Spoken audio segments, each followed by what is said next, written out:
first 6 years of my economic life, I wound up broke, and the second 6 years, I wound up rich. And this is how I did it. Some of the things I'm about to share with you. If you're ready, say, I'm ready.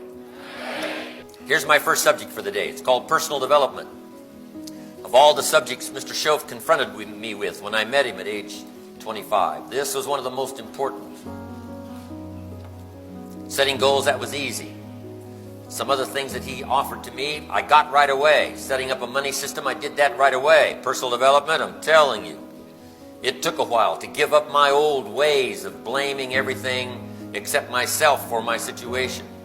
It was almost like going through withdrawals. Some of it was tough to say that it was me, not them.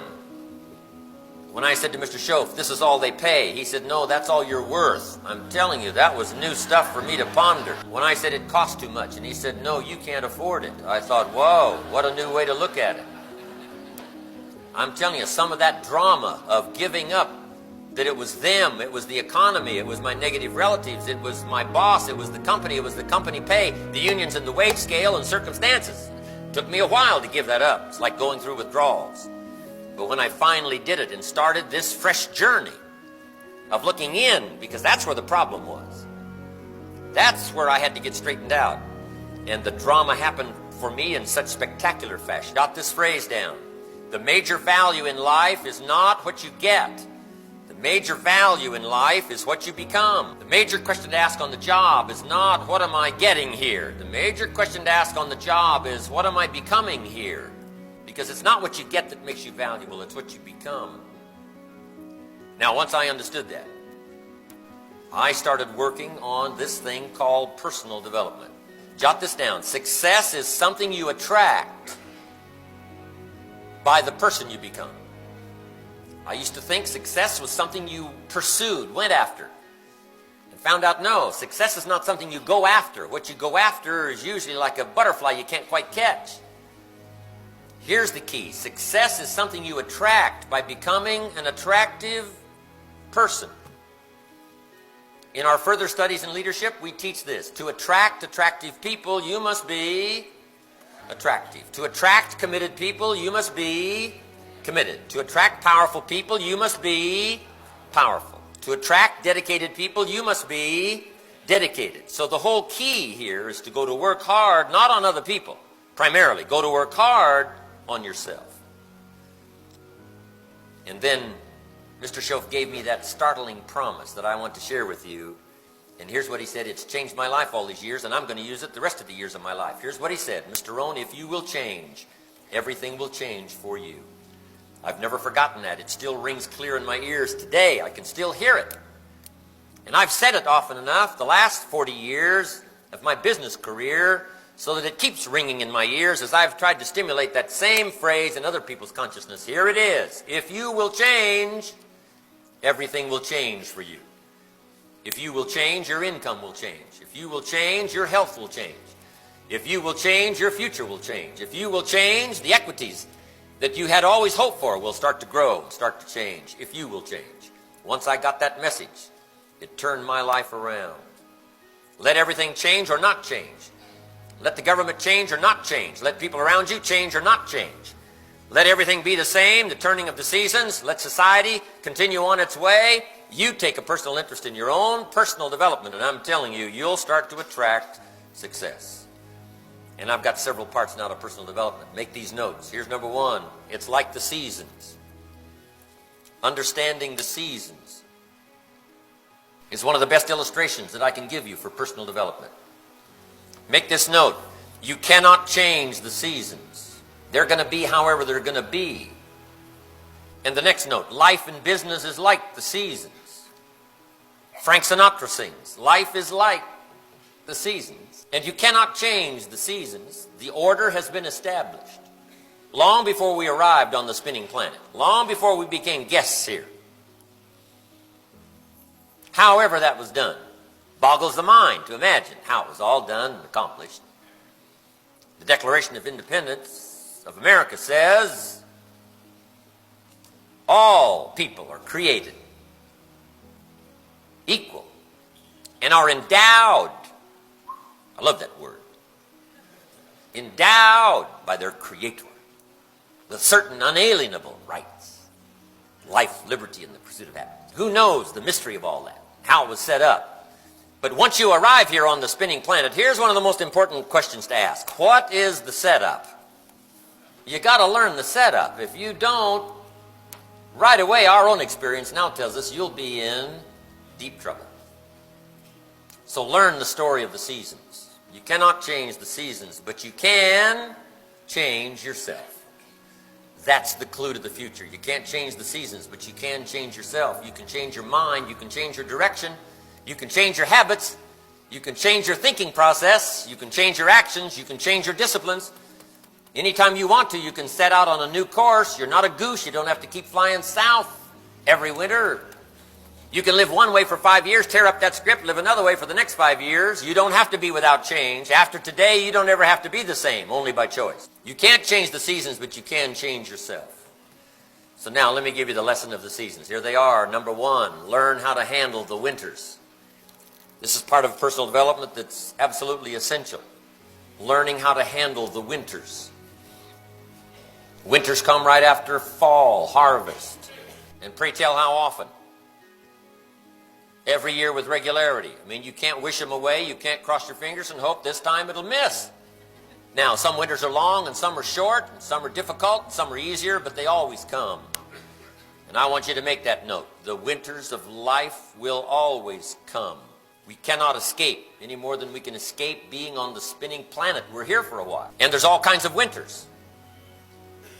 Financial winters and political winters. Social winters. Personal winters, when your heart is smashed in 1,000 pieces and the nights are unusually long. It's called winter time. Barbra Streisand sings, it used to be so natural to talk about forever, but used to be's don't count anymore. They just lay on the floor till we sweep them away. You don't sing me love songs, you don't say you need me, and you don't bring me flowers anymore. A song of winter. But we're acquainted with the lyrics of the song. We've been through the experiences. So what about winter? Here's the best advice I can give you. In the winter, you got to learn how to handle it. They keep coming in a variety of forms. You've just got to learn how to handle it. You can't get rid of winter by tearing January off the calendar. But here's what you can do with the upcoming winters of your life. Jot down this trio of words. You can get wiser, stronger, and better. That's what you can do. You can't change the winters, but you can change yourself. You can get wiser. You can read more books. You can attend more classes. You can have the benefit of more testimonials. You can make more notes. Become wiser, stronger mentally. You can grow. You can get stronger. And you can become better. Better than you were last year. This year you can be better. Better able to handle things this year than last year. Better able to handle this time than last time. 5 years ago fell apart. Not so anymore. Anybody can get better. I've gotten better. First time I started to talk in public, I stood up. My mind sat back down. Nothing came out. My knees were banging together, sweat pouring off my face, shaking like a leaf. It's called terror. Some of you have been there. But guess what I did? I got up and did it again, and then I got up and did it again. I've done it now for about 35 years plus. And yes, it might seem easy now for me to step on the platform and talk to this many people for several hours. But not so to begin with. But there isn't anybody here that can't get better. You can get better at being a parent. You can get better at marshaling ideas that kids can understand. You can get better at the vocabulary that'll ring a bell with them. You can get better at telling the stories that'll inspire your daughter. Anybody that wants to can get better. Key phrase, don't settle for just the old skills. Don't settle for the get along skills. Don't settle for the just get by skills. Don't settle for the skills that help you to just maintain, without going down the drain. Don't settle for that. Key phrase, strive for excellence. Strive to get better. Strive to grow. Strive to become more powerful, more articulate. Better able to handle, more patient, more willing, more eager. And you'll be able to handle the upcoming winters. So that's number 1, learn how to handle the winters. Now here's number 2, learn how to take advantage of the spring. Uniquely enough, spring follows winter. And pray tell how often? every year for 6,000 that we know of called written history.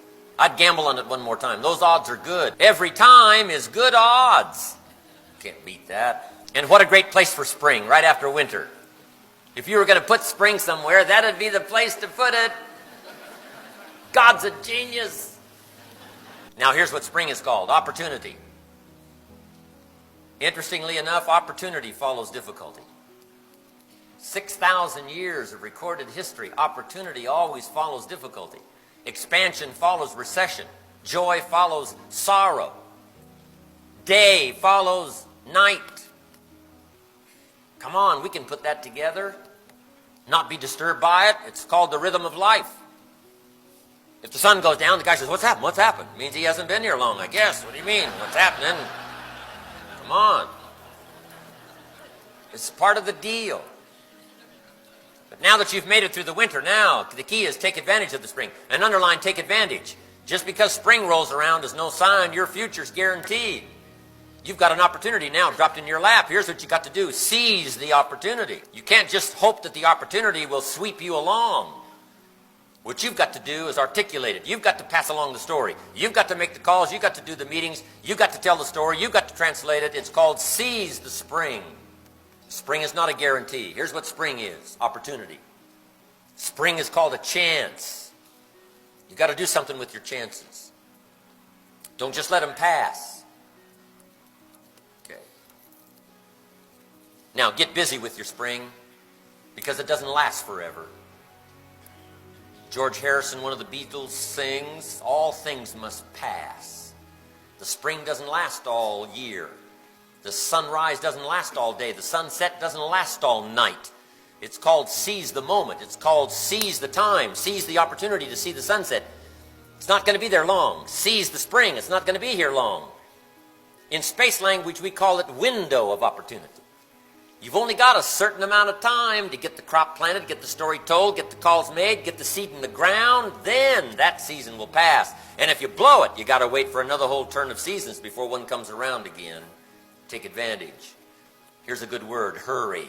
And now don't be frantic. Underline, don't be frantic, but hurry. There's an ancient script that says, Old Testament, it said, work while it's day, work while it's day. It was almost there's a sense of urgency in this. Work while it's day. Why? The night comes. The night's coming. When what? You can't work. Back then when the sun went down, you couldn't work. Before Thomas Edison. Now we can work all night, but back then you couldn't. So the cry was, work while it's day. Get going, get going, get going while it's day, because the night will shut everything down, and you've got to wait a time before you have another opportunity. I'm asking you to pick up the cry. Hurry, hurry, urgency, work while it's springtime. Get the seeds in the ground. Don't delay. Seize your springs. Now here's the next one. Make the best of all of them. There's only a few.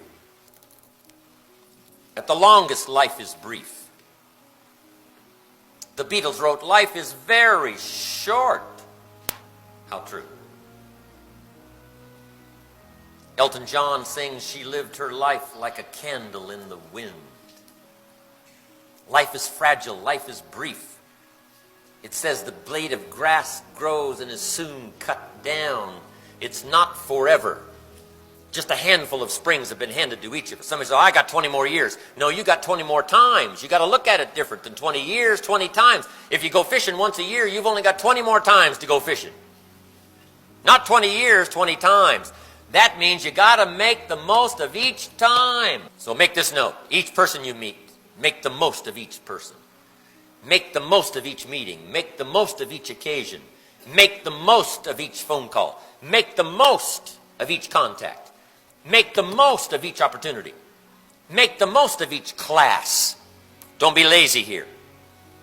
Don't drift here. Of all the places to have urgency and zero in, concentrate. This is it, springtime. A chance to tell the story. A chance to sow some seed. A chance to pass it along. Don't miss it. Don't just let it pass. Now here's the next one, the season of summer.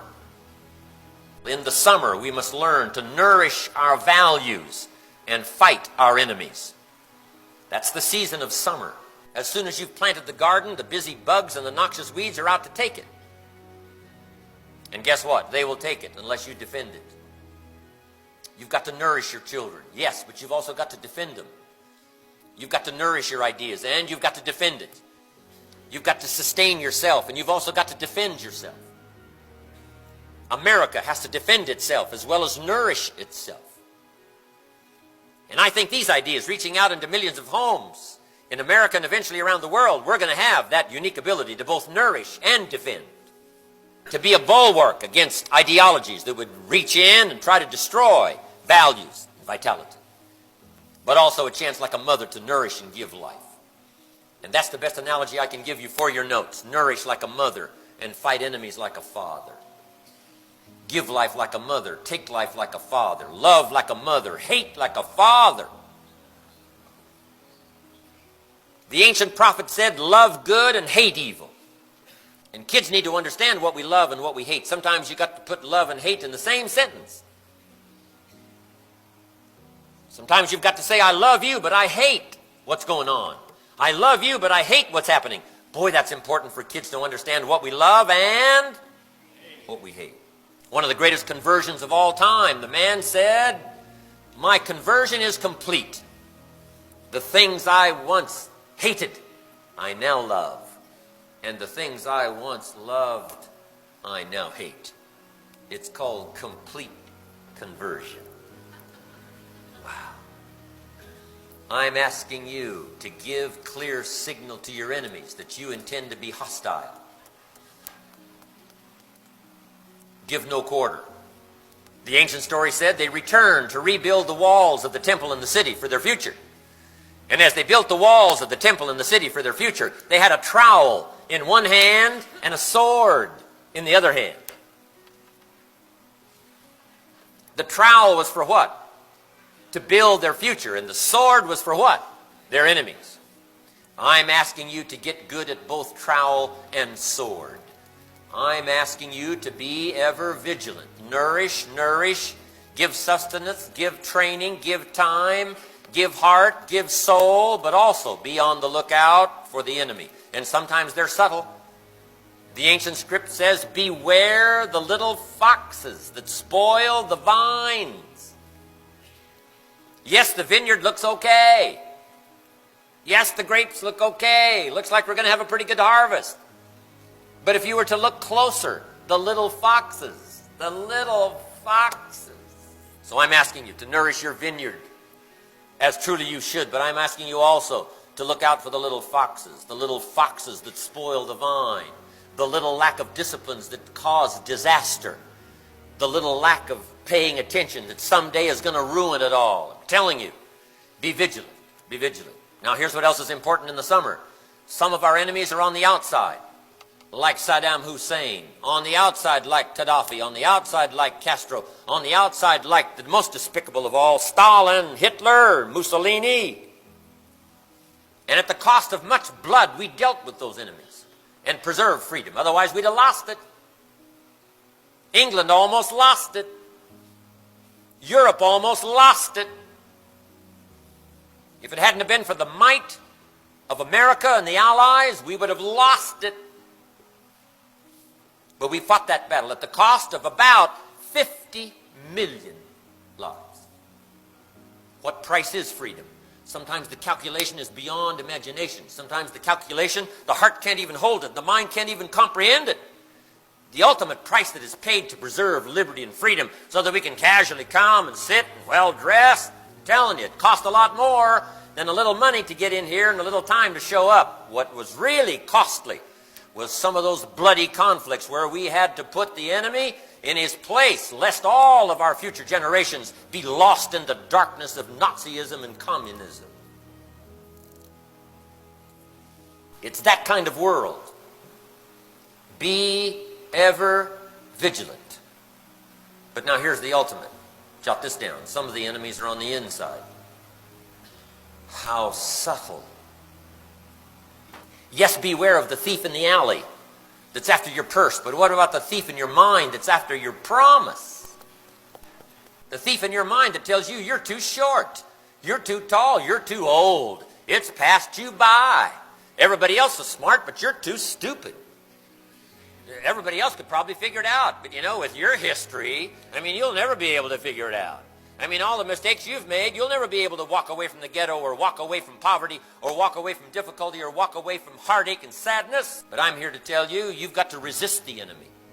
Even if you find it within yourself. Underline, deal harshly with your enemies, even if you find them on the inside. The enemy of complaining, that'll shrivel up your soul. No one would want you as a business partner. A chronic complainer, none of us would solicit their help. You've got to drive doubt into a small corner. Don't let doubt drive your faith into a small corner. See if you can't improvise. See if you can't call up faith, courage, power, and drive your doubts and fears into a small corner. Yes, we must worry, but don't worry yourself to death. If you let worry loose, it's like a mad dog loose in the house. It'll have you in the corner. You've got to drive your worries into a small corner. Here's the key. Let worry serve you, but don't let it conquer you. Yes, you got to worry some. 3 o'clock in the morning, your daughter's not home yet. Best you worry. New York City, step off the curb, yellow taxi's coming, best you worry. Enough to get your feet back up on the sidewalk. But don't let worry conquer you. Next is overcaution. I'm telling you, being shy and being timid is not a virtue. It's an enemy. And you can conquer it and drive it into a small corner. Pessimism, drive it into a small corner. Whatever tempts you to spend more time looking on the dark side than the bright side, spend more time with the problem than the answer, you've got to drive that tendency into a small corner. You might not be able to eliminate it.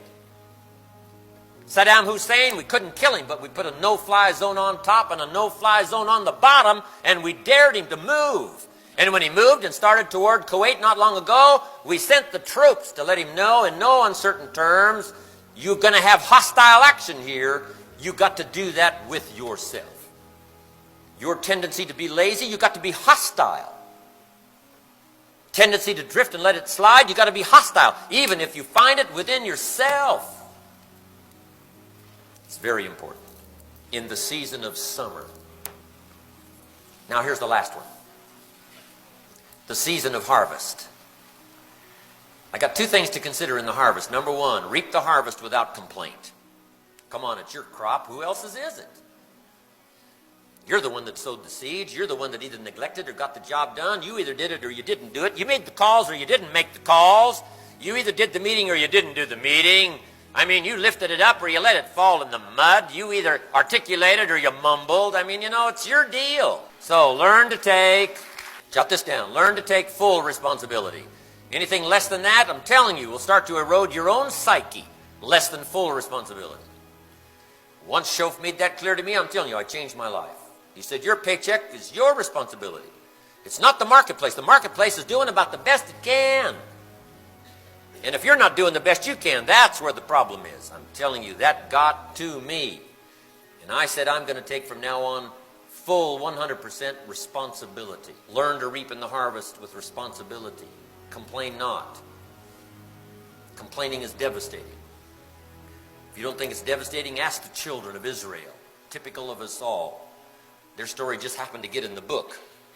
Children of Israel were slaves. God performed a series of dazzling miracles, got them out of slavery. Now they're heading for the promised land. Remember the story? Heading for the promised land. Tragedy of the story. They never got there. Reason? From day one, they started to gripe. They griped about the food. I mean, they just got delivered from slavery and they're on their way to freedom. And they said, you know, this food ain't all that hot. I mean, how much can you take? They griped and complained about the water. It didn't taste good. They're in the desert. They got water. They say it doesn't taste that good. Where's the Avion? No, I'm telling you. Who can tolerate it? They griped about the leadership that rescued them from slavery. Said this leadership ain't all that swift. I'm telling you, too much. They griped because it was too far, too cold, too hot, too miserable, too difficult, too rocky. They whined and cried for years. Finally, God said, I've had it. Trip canceled. Over. Or something like that. What I guess it means is, number one, complain long enough, you get your future canceled. No enterprise would want to tolerate your presence. Who would want you to be around? Messing up the day. And number two, I guess it means even God himself can only take so little.